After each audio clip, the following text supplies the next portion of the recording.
Busco un lugar para vivir y descansar, donde no hace falta ni llamar. Hola, ¿qué tal? Un saludo para todos aquellos que siguen Pan de Vida. El mensaje, el tema que traigo para hoy, lo he titulado con una pregunta: ¿hablar o callar? ¿Cuántas veces, quizás cuando hemos sido agraviados, hemos dicho algo o callado algo y luego nos hemos arrepentido de hacerlo o de no haberlo hecho? Hablar o no hablar en un momento determinado puede resultar difícil y complicado en muchas ocasiones. En el Salmo 141, versículos 3 y 4, David ora a Dios y le pide lo siguiente. Dice así: pon guarda a mi boca, oh Señor, guarda la puerta de mis labios. No dejes que se incline mi corazón a cosa mala, a hacer obras impías con los que hacen iniquidad, y no coma yo de sus deleites. Debemos tener control de lo que decimos y pedirle al Señor que guarde nuestros labios. No permitir que por precipitarnos nos equivoquemos y hagamos el mal, ni tampoco que nos involucremos en actos perversos y pecaminosos. No podemos participar ni mucho menos disfrutar con aquellos que hacen lo malo. En las Sagradas Escrituras hay tanta sabiduría que nos dan cantidad de consejos para hablar cuando debemos hablar y también callar cuando debemos hacerlo. En el libro de Proverbios, capítulo 17, versículos 27 y 28, Salomón afirma lo siguiente: el que ahorra sus palabras tiene sabiduría, de espíritu prudente es el hombre entendido. Y dice y añade: aún el necio cuando calla es contado por sabio, el que cierra sus labios es entendido. Las personas sabias emplean pocas palabras, las personas con entendimiento son tranquilas. Y dice y añade Salomón que hasta los necios pasan por sabios si permanecen callados. Parecen inteligentes cuando mantienen la boca cerrada. Hablar poco es de sabios. La gente inteligente mantiene la calma y calla o habla cuando debe hacerlo. Hasta la persona falta de sabiduría actúa y pasa por sabia si se calla y mantiene la calma. En medio del furor podemos precipitarnos en lo que decimos, de ahí la necesidad de estar calmados para hacerlo.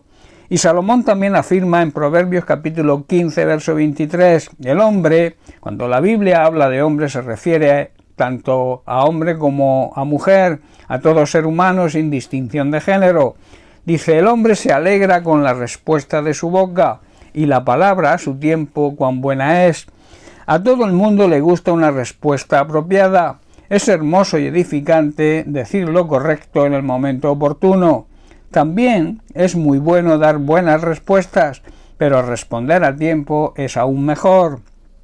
El apóstol Santiago, en su carta capítulo 1, versículos 19 y 20, también nos da un sabio consejo. Dice así: por eso, mis amados hermanos, todo hombre, todo ser humano, sea pronto para oír, tardo para hablar, tardo para airarse, porque la ira del hombre no obra la justicia de Dios. Alguien dijo que tenemos una sola boca y dos oídos, dando a entender que debemos escuchar el doble de lo que hablamos. Debemos saber y entender que todos debemos ser rápidos para escuchar, pero lentos para hablar y lentos para enojarse. El enojo humano se produce cuando no actuamos con rectitud. Por eso el enojo humano no actúa de acuerdo a la voluntad de Dios, no actúa como Dios quiere que actuemos. Pongamos toda nuestra atención, por tanto, a que todos debemos estar siempre dispuestos a escuchar a los demás, pero no dispuestos a enojarnos por cualquier cosa y hablar demasiado. Hay un dicho popular que dice: quien mucho habla, mucho se equivoca. La gente violenta, la gente que reacciona mal, por no esperar a estar calmados, no puede hacer lo que Dios quiere que se haga. Saber hablar a su tiempo, saber cuándo hacerlo y hacerlo en el momento apropiado, puede ser de gran bendición y hacer mucho bien a la persona que te escucha. Pero saber callar cuando no estamos en una condición de calma o cuando la otra persona no está preparada para recibir un mensaje o un reproche es demostrar gran sabiduría. Por eso el apóstol Santiago nos dice que toda persona debe ser pronta para escuchar y tarda para hablar. Debemos aprender a reflexionar antes de precipitarnos en una respuesta, que después muy posiblemente nos arrepentimos de haberla hecho. En Eclesiastés capítulo 3, Salomón nos dice que hay tiempo para todo, y entre otras muchas cosas nos dice el versículo 7 que hay tiempo de callar y tiempo de hablar.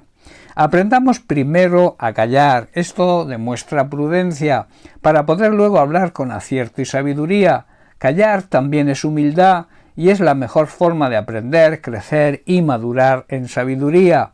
Debemos, por tanto, aprender a callar y no precipitarnos y hablar después del furor o el enojo y hacer daño a los demás, y también nos hacemos daño a nosotros mismos, y hablar en la calma y con la prudencia y sabiduría divinas. Esto hará que nuestras palabras sean agradables al oído de aquellos que nos escuchan. En Isaías capítulo 53, versículo 7, Isaías habla proféticamente sobre Jesús, poniéndolo como ejemplo.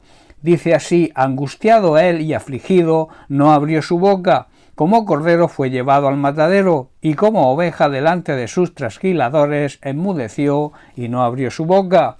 Jesús fue maltratado y humillado, pero nunca se quejó, se quedó completamente callado, como las ovejas cuando les cortan la lana, y como cordero fue llevado al matadero y ni siquiera abrió su boca. Jesús debe ser nuestro ejemplo más válido. Él, aunque hablaba bien claro a los religiosos e hipócritas de su época y predicaba y enseñaba con autoridad el Evangelio de salvación, supo estar callado cuando debía estarlo, para que así pudiera llevar a cabo su ministerio aquí en la tierra y dar la oportunidad a toda la humanidad, mediante el arrepentimiento y reconocimiento de su señorío y fe en lo que hizo, pudiera alcanzar la salvación. Por tanto, debemos tener control de lo que decimos, aprender a callar y hablar después de calmarnos. Bien, pues hasta aquí el mensaje de hoy. Que Dios te bendiga. Un abrazo.